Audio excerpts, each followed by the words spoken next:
Okay, here we have quite a few USB cables.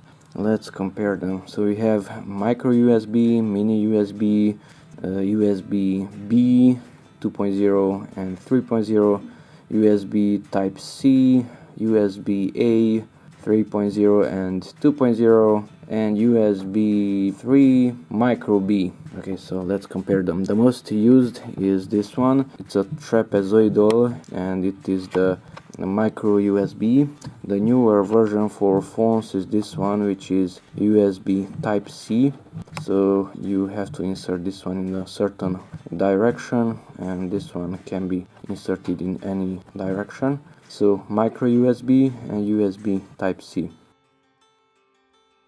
The larger one is this one, which is mini USB.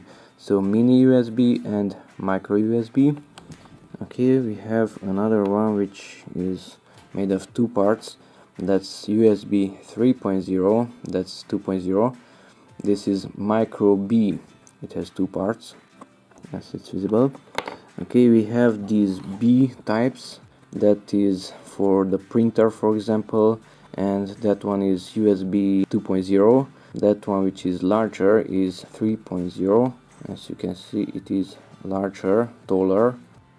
Okay, so USB B 2.0 and 3.0. We have the usual USB cable, which is USB A, and this is the slower one, 2.0, and that's the faster one, 3.0. It is not identical, this has more pins inside.